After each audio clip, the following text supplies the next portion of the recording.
Ya, selanjutnya konsep karakter dan environment design. Jadi setelah kita membuat storyboard, itu kan kelihatan ya, kurang lebih ada apa namanya karakter di dalamnya. Walaupun misalkan belum belum lebih detail kita desain atau kita rancang karakter tersebut. Nah, tahapan selanjutnya setelah kita membuat storyboard, kita konsep dan kita apa namanya buat karakter dan environment-nya. Kita rancang karakter dan environment-nya atau lingkungannya gitu. Animasi digital dapat dirancang untuk bekerja dalam gaya visual apapun dan dengan banyak teknik yang kita bisa gunakan atau kita inginkan. Baik itu realistis ya hingga abstrak. Baik itu 2 dimensi hingga 3 dimensi. Jadi ketika kita membuat animasi digital ini benar-benar menciptakan dunia yang unik. Nah, oleh karenanya kita perlu memfokuskan ketika kita membuat konsep desain ini, perancangan konsep ini, kepada gaya visual dan teknik yang kita gunakan. Ya, gaya visual, baik itu realistis maupun abstrak, tekniknya bisa 2 dimensi maupun 3 dimensi, dan ketika kita memilih misalkan 3 dimensi, maka konsep desainnya pun akan berbeda dengan yang 2 dimensi. Gitu ya. Yang pertama adalah konsep art atau seni konsep. Konsep art ini dibentuk dari riset visual yang kita sudah lakukan pada tahapan ide dan scripting. Ya, di dalam tahap ide itu kan ada visual research ya dan ada apa namanya story research. Nah, konsep art ini kita bentuk dari research visual yang sudah kita lakukan. Ini bisa berupa sumbernya bisa berupa foto, ya bisa berupa sketsa, jurnal maupun mood board ya atau papan mood yang kita buat gitu. Selanjutnya medium yang kita gunakan bisa bervariasi, baik itu nanti menggunakan pastel, ya pensil, modeling clay, digital dan sebagainya. Pada intinya ini bebas kita lakukan ya, tapi sekarang mayoritas kita menggunakan digital. Ya. Tujuan dari pembuatan konsep art ini adalah untuk membangun feel dari desain yang dibuat melalui warna dan gaya yang nanti kita tonjolkan. Proses ini adalah proses kreatif ya, yang bebas dan longgar. Jadi tidak perlu dibatasi dengan parameter apapun gitu. Jadi ketika kita membuat konsep art sama seperti brainstorming, di dalam brainstorming cerita, ya ini adalah sebuah proses yang kreatif. Artinya kita tidak dibatasi harus seperti ini, harus seperti itu. Ya, satu-satunya yang membatasi adalah ceritanya tadi yang kita buat, gitu. Tapi dalam bentuk artnya kita tidak, ini sangat bebas dan longgar. Di dalam proses ini desain karakter mulai muncul, ya. Dan desain karakter ini nanti akan sangat berpengaruh, ya gayanya desain karakter ini sangat berpengaruh pada mood board yang sudah kita kumpulkan di dalam tahapan pencarian ide dan cerita gitu ya. Dan nanti hasil akhirnya berupa setup. Ini contohnya konsep art dari Toy Story 3 ya. Ini salah satu contoh konsep ketika si Woody dan teman-temannya ya mau menyeberang kalau nggak salah ini ya. Nah, walaupun nanti di filmnya ternyata nggak jadi digunakan, nggak masalah. Ini hanya konsep kan. Komponen konsep desain, yang pertama ada konsep karakter. Jadi karakter konsep. Kemudian ada perancangan karakter atau karakter desain. Kemudian perancangan lingkungan, environment design, dan nanti adalah pengaturan dari kesemuanya itu.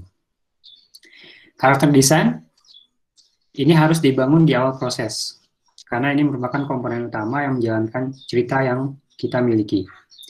Dalam prosesnya kita perlu memahami dan mendalami skrip ya yang kita sudah buat. Jadi skrip karakter yang kita rancang nantinya itu akan sangat tergantung pada skrip yang kita miliki. Ya. Jelas lah ya, kita ceritanya seperti ini maka karakternya juga akan mengikuti cerita gitu. Nah selanjutnya karakter yang dirancang atau yang dibuat di desain itu bisa dalam bentuk realistik maupun abstrak. Tadi contohnya di dalam konsep desain itu kan bisa ranknya itu bisa dari realistik sampai abstrak. Tapi di sini ada apa namanya best practice di dalam animasi itu semakin realistik itu semakin kurang menonjol, artinya kurang menarik gitu. Makanya biasanya dalam animasi-animasi Disney maupun DreamWorks gitu ya, itu biasanya mengambil yang lebih abstrak, yang sedikit lebih abstrak, walaupun misalkan ada realistiknya tapi nggak begitu realistik. Nah, desain yang baik itu mengutamakan kesederhanaan. Jadi poin utamanya ketika kita merancang karakter itu sederhana, dan walaupun demikian kita tetap memperhatikan anatomi dan bagaimana bagian tubuh dari karakter itu bisa kita gerakan secara proporsional. Yang namanya animasi, kita menggerakkan karakter. Nah, ketika kita menggerakkan karakter, berarti kita berkaitan erat bermain dengan anatomi dari karakter itu sendiri. Nah, supaya pergerakannya ini lentur ya ataupun alami, maka kita harus memperhatikan anatomi sehingga nanti hasilnya proporsional, gitu ya. Selanjutnya juga kita harus memperhatikan sudut visual dan bentuk aksi, bagaimana karakter terlihat dari berbagai sudut pandang dan ketika karakter tersebut melakukan aksi tertentu. Ya, ini tips merancang karakter. Pertama, pahami anatomi tubuh karakter. Ya, bisa kita tingkatkan dengan melihat ya dan meningkatkan kemampuan menggambar kita, gitu ya. Kemudian pertahankan desain karakter tetap sederhana. Poinnya juga sederhana di sini. Kenapa? Karena ketika kita membuat karakter yang kompleks, itu akan lebih sulit dan membutuhkan banyak waktu. Dan ketika nanti diterjemahkan ke dalam animasi pun, itu pun akan mengambil banyak waktu kalau misalkan karakter yang kita buat itu kompleks. Makanya dalam proyek animasi yang kita buat, saya sarankan untuk membuat karakter yang sederhana, ya, termasuk animasi yang sederhana. Lakukan desain karakter se-ekspresif mungkin, ya. Perhatikan ekspresi wajahnya, walaupun itu bukan realistik ya. Contohnya kayak misalkan kertas gitu ya. Kertas kan nggak punya wajah, tapi dia punya ekspresi, gerakan dan sebagainya. Contohnya animasi apa namanya Aladdin itu kan ada apa namanya karpet terbang, ya itu kan mirip kertas ya, maksudnya selembar gitu kan, tapi dia bisa ekspresif gitu. Selanjutnya, hindari perancangan karakter yang bersifat terlalu nyata atau absolute realisme, karena nanti kita bisa terjerumus pada paradoks uncanny valley. Artinya, semakin karakter terlihat nyata, semakin terlihat seperti zombie dan kurang menonjol. Ya, ini keluar dari Masahiro Mori. Dia adalah seorang pembuat robot. Jadi kalau misalkan lihat robot-robot yang real kayak manusia, walaupun terlihat real tapi kayak nggak hidup gitu, ya. Maka hindari perancangan karakter yang bersifat terlalu nyata atau realistis, ya, yang sifatnya mutlak atau absolute realisme. Ini contohnya, contoh konsep art atau karakter desain dari Woody, ya, pada film animasi Toy Story 4. Lihat di sini, si artis Collie ini 2014, dia merancang karakter Woody ini lebih ekspresif. Lihat anatominya, bagian tubuhnya, ekspresi wajahnya, gerakannya, kemudian sudut pandang yang diambilnya, gitu ya. Ini perlu diperhatikan ketika kita membuat karakter desain. Ini contoh lainnya, ini temannya si Woody, ya, siapa namanya saya lupa. Nah, ini bagaimana dia berlari, bagaimana ketika melakukan gerakan tertentu. Nah, ini perlu diperhatikan seperti ini. Selanjutnya, setelah karakter desain, kita merancang lingkungan atau environment design. Di sini adalah merupakan seni merancang lingkungan. Seni merancang lingkungan ini terkait erat dengan keseluruhan animasi. Ya jelas, kalau kita cuma punya karakter, nanti jadinya kayak animasi Pocoyo. Ya walaupun demikian, Pocoyo juga mempunyai environment design yang menarik gitu ya. Istilahnya kalau saya lihat anak-anak nonton Pocoyo itu ada white world. Nah itu kan dunianya Pocoyo itu putih. Gitu. Walaupun demikian masih ada kayak lingkungan di mana ada pohon gitu ya. Dan ini sangat terkait erat dengan keseluruhan animasi yang kita buat nantinya. Usahakan untuk mencolok namun tidak berantakan. Ya, ini lingkungan environment ini menjadi tempat karakter dia menjalankan cerita. Environment juga memberitahukan audiens kapan dan di mana karakter berada. Ya. Kemudian ini juga penting, buatlah dari yang sangat sederhana. Ini environment design ini bisa berupa desain yang sangat sederhana hingga foto realistik 3D. ya. Namun ini tergantung dari jenis animasi yang kita buat. Poin penting lainnya adalah pertahankan keseimbangan. Artinya kenapa? Karena vokal poinnya itu bukan di lingkungannya gitu, tapi di karakternya. Tapi lingkungan ini bisa menjadi poin penting juga untuk keseluruhan animasi.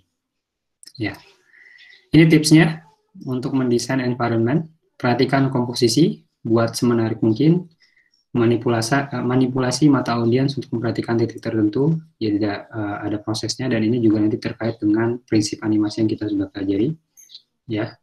Ada stage, gitu, ya. Kemudian hindari penggunaan warna yang berat, tebal dan mencolok, ya, karena nanti poinnya atau vokal poinnya jadi malah ke lingkungannya, gitu ya. Kecuali memang kita ingin menggambarkan di scene tersebut, kita ingin menggambarkan lingkungan, maka ya boleh gitu. Gunakan pencahayaan yang baik, sediakan ruangan untuk si karakter bisa menjalankan aksinya, kemudian juga pertahankan kesederhanaan. Ini kurang lebih tips yang disarankan. Gitu. Ini contohnya, ini contoh lingkungan environment design untuk Toy Story 4 ya di toko mainan bekas, gitu. old antique book, antique store ya. Kalau Anda sudah pernah nonton Toy Story, Anda pasti tahu ada scene seperti ini. Di contoh lainnya di Toy Story ya, ini menggambarkan environment design, dan juga ini lihat di sini menggambarkan ketika si Woody ya, dan siapa namanya saya lupa satu lagi, ini ketika mau loncat ya, gitu. Nah ini environment design. Jadi kurang lebih Anda perlu memperhatikan poin-poin di sini ketika merancang lingkungan ya, ketika merancang lingkungan untuk animasi yang kita buat, gitu. Langkah selanjutnya dalam production pipeline ini adalah pengorganisasian. Jadi sebuah proyek animasi tentu akan banyak melibatkan banyak orang ya. Bahkan untuk proyek animasi yang paling sederhana, itu akan memerlukan artis, teknisi, dan pemain. Oleh karenanya perlu manajemen apa saja, manajemen tim yang baik ya yang terlibat, kemudian manajemen file, berkas, ya manajemen jadwal gitu. Nah ini perlu manajer, biasanya ada direktur, ada produser, bahkan sebetulnya masih banyak ya. Saya tidak show di sini, ini sebetulnya masih banyak. Mana ya, kok hilang? Nah ini ya. Jadi di dalam animasi itu banyak sekali perannya. Ya, ada tim praproduksi nanti ya, ada tim cerita, ada tim animasi, ada tim seni, ada tim layout, dan ini banyak sekali gitu. Ini sebetulnya untuk animasi besar, untuk produk animasi yang besar. Kalau untuk animasi yang kita buat di proyek ya nggak perlu selengkap ini gitu ya. Tapi perlu ada paling tidak direktur atau produser yang nanti akan mengarahkan bagaimana animasi harus dibuat dan mengatur penjadwalan ya, baik itu nanti kapan kita harus membuat jadwal dan sebagainya gitu. Oke, sampai sini ada pertanyaan? Tidak, Pak. Oke. Nah ini saya sedikit perlihatkan ini contoh aplikasi untuk membuat pertama screenplay. Screenplay itu kayak skripnya ya. Kemudian ada juga bagian storyboard di sini. Gitu. Jadi ketika kemarin tugas Anda membuat script writing, ini sebetulnya akan lebih mudah menggunakan aplikasi seperti ini gitu. Ya. Tapi sebetulnya tidak harus menggunakan ini gitu ya. Yang penting adalah bagaimana kita bisa mengkonversi ide yang kita punya itu menjadi sebuah cerita. Gitu. Ini contoh dari storyboardnya yang saya belum menambahkan, tapi kurang lebih di sini kita bisa membuat storyboard secara langsung di sini di aplikasi Saltix ini. Aplikasi ini freemium, artinya ada batas free-nya, ya. Tapi Anda bisa gunakan. Contohnya ini. Kita bisa menambahkan karakter, visi, dan sebagainya. Gitu ya.